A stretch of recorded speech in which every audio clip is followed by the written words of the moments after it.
Ice. Breaking off ice. Oh, look at that! Captain Rachel, that's good. She's on the porch over on board.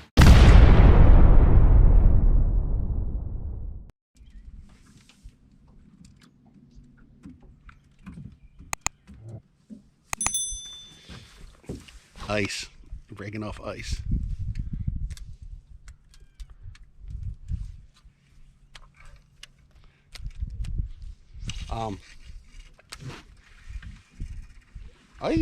Ice baby. I had a fish on. I had a fish on. All that work, time for that moment. Days like today, you don't get that one back. Yep. That could have been the winner fish. Days when you're whacking them, you lose one like that, and oh, that sucks. Move on. Today, that was the day. I think it was just a bad hook set. I think I was just so shocked that I actually had a fish on, you know? Go out just a little bit, bud. It's definitely showering here, but go out just a little bit. Let's throw a little bit further towards the bank. This, like right here, this is what they should be on. Yep. I'll never get that bite back.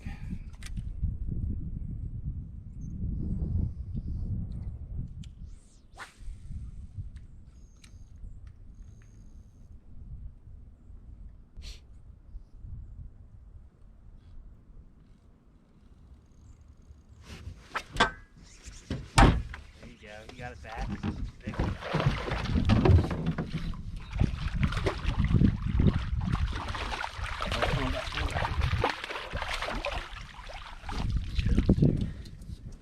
Tying on the grub. Come on, man, give me fun.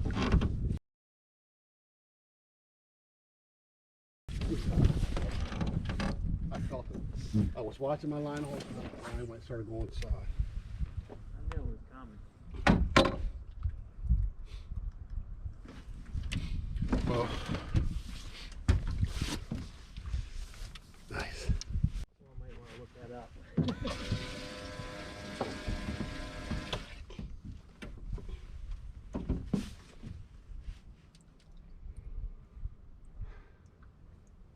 What's the legal size limit for largemouth bass in Maryland?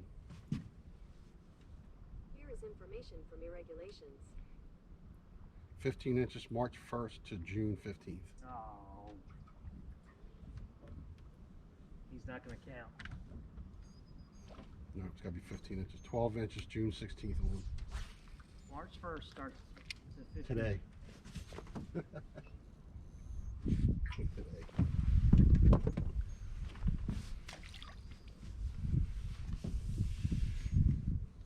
See, you had a tournament yesterday. You'd be good. Damn. So that one you lost, depending on how big it was, might not count it anyway. I'm going to jump in here right quick. Just real quick. My next door neighbor gave us, I got to work on these, a bunch of old crab traps. And I got to work on them. Restring them and stuff. But he gave us like 15 of them. It's pretty cool. So right here in the part, me and my buddy made a big mistake. We did the right thing, but then we ended up not doing the right thing. In Maryland, to keep a largemouth bass, from March 1st to June 12th, your largemouth has to be 15 inches or larger. And from June 12th to March 1st, you know, or February 29th, whatever it was, it could be 12 inches. So we were discussing, he thought it was March 15th that you could keep a largemouth at 12 inches. So that's what you see me do. I'm actually calling to check. So we checked and we realized that we had a short fish. It was 13 inches. The bad thing that we did was we knew we couldn't keep it, but we had already stuck in the live well. And why me and my partner made a big mistake by keeping it in the live well, you'll see as the video goes on. It won't be too much longer. All right, before I let me get started, tell you the conditions we had that day. It was 28 degrees and it got pretty sunny out. A little breeze came later on in the day. We fished, so we're just meeting a bunch of our new members. We're having a new season and we figured we all pre-fish and go down to where our first tournament was going to be. And we had a little fun. It was like $5 per boat and we were just having a good little time and see, you know, just kind of meet everybody before we started the season. It was 28 degrees that morning and the water was so shallow. I've never seen the water out so far. We had 6 inches of water, maybe a foot in some places, all the way down the river. It was so low. So we really didn't, and we tried to, you know, had the motor out for a little while to get us down there, but we were so much turning up so much junk that it literally clogged up there. I couldn't even run my motor because it wasn't spitting any water out. It was all clogged up. So, but because it was so shallow and so cold, the water temp was only 39 degrees. So we knew, and we had incoming tide. I mean, we probably shouldn't even have went. Other than that, man, I had a pretty good day for the conditions. The trick is not to set the hook on logs. Yeah, I mean, that's what I mean. When the second one, I just actually was just watching it come through the water, and it just started going this way. Didn't even feel it. The other one was more of a, like I hit a tree with it. You know, I just ran it over a tree.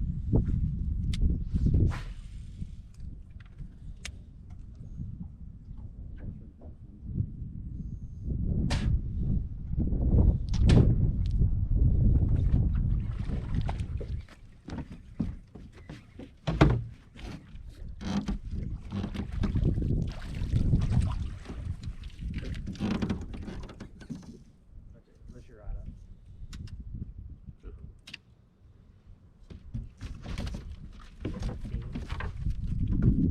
Like that color.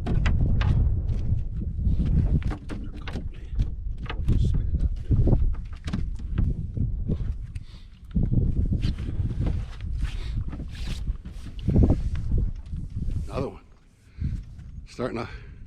Starting to work. We get back to the ramp. And we notice DNR's there. My buddy also, I'm not noticing really too much. And all of a sudden we're going to the ramp and then he makes a right and starts going down the thing.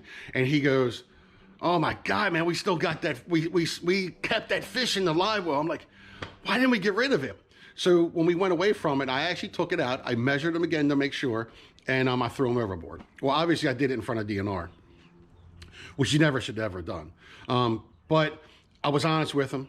I won't tell you, there's a couple guys there, and one guy said that he probably would, you know, I told him it was a crappie or something, but the DNR guy knows better. And I'm not going to lie. I am not lying. If you've ever watched Live PD, if you've ever watched Northwoods Law, I'm just telling them the truth. I don't need to freaking lie. I don't care. I made a mistake. We know better as fishermen and anglers that we should have got rid of that fish. As soon as we knew it was short, we should have got rid of it. So the other 2 fish were good. And the issue that I had too when the DNR was there is like 2 weeks before that, me and him went to fish in Delaware. So I went and got my Delaware license. But what I didn't do was re-up my Maryland license. So when I gave my license to DNR, it was expired. So not only did I just tell him that I took a fish that was short that I shouldn't have had, I didn't even have my license on them. I didn't even have my fishing license. So that's 2 big strikes. I made a mistake. The DNR gentleman, he was cool about it. He gave me a warning, but he said that if you ever like that, and I ever see you do something like that, like throw a fish away, he's gonna let me have it. But I know better than that. My partner knows better than that. We should have never kept the fish. But I made it up, and I think I did a good deed. And so stick around and we'll have fun with this little short clip. Well, I didn't do real good today. The water is so clear. It's really clear. I mean, the clearest I've ever seen it. And we got not a cloud in the sky, hardly no wind. So I'm leaving. It didn't turn out to be a bad, wasn't a particularly productive day for me. But when I got back to the boat ramp, there's only 2 other trucks here, boat, and somebody left their keys in their wallet with all their stuff in it. So I'm pretty sure it's one of theirs. So I'm going to ride back here and check before somebody comes here and fishes from the bank and from the pier and steals their stuff. See, it's my good deed for the day. Now, why didn't I catch any fish? All right, let me go out here and save a guy maybe some pretty bad heartache. Hey guys, I'm pulling out and somebody left the keys and wallet up on the dock. Hey bud, these your keys and wallet?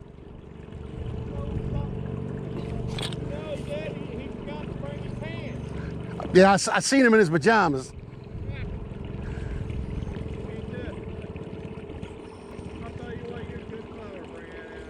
Oh yeah, that would suck, man. I would have, because somebody would have went up there fishing on the pier and. There's good people in this world, good always said. Well, at least you know God could have gave me a freaking fish today. Yeah, right on. Are you throwing a spinner bait? Or are you? They did too. It was quick release. Are you throwing a spinner bait? Like something? Roadrunner. Yeah, I was going to put a Meps on, but. You emptied out my whole bait? Yep, I could have. Emptied it all the way out. That's bad karma, man. It's always something. I'm trying to like tone it down and take my time. Last Take- time I was here, I fell in. It was cold. Hey, man, I jumped in once. I jumped in because I hooked onto one of my fish rods and it went over and I freaking dove right in. Yeah, I walked right off the back of the pier. Sure, got the wallet too, man. I appreciate it. Yes, sir. Thank you so much. You got it, pal. I am getting together with 5 other guys. We are going to do another YouTube channel separately. It's going to be called Chesapeake Outdoor Sports. And a lot of these guys fish from kayaks. They do kayak fishing. We do saltwater fishing. We're going to be doing hunting. We're going to really mix it up and do a lot of stuff. The premiere of the new channel and the first video is going to be on March 22nd. That's Sunday. We're going to try to get it up as early as we can. And then every week we're going to try to have some kind of a video. I got me and one of the other guys got together, the Baltimore Angler. We got together and we did some snakehead fishing. We did a catch, clean and cook right there on site at the boat ramp. And we're all going to get together. I have Cambo trout. I'll put the link in the bottom of his channel. We have Bass Rack. I'll put a link down to his channel. I got the Baltimore Angler. He'll be with me on the video. We got Amped Up Outdoors, which used to be at Amped Up Fishing with Tommy. He's going to be in there, and we're going to have Grant. Grant is from the Chesapeake Bay kayak fishing, and he's got his YouTube channel. I'm gonna try to put all their links in the description, so make sure you check them out personally on their channels. And then make sure you check out the new channel. We should have fun with it. We're pretty excited. I think it's going to be very hard for all of us to get together every time we do a video. But I think shortly, because everybody's been really busy, and with all this coronavirus going around, you know how everybody's freaking out over it. We are all going to get together, and it looks like we're going to do a kayak fishing, and I think we might be going to the Potomac River. It should be fun. Me and the Baltimore Angler, I don't do kayaks. I just don't have one, but we're going to do a kayak thing. So stick around, and hopefully that'll be out in a few weeks. But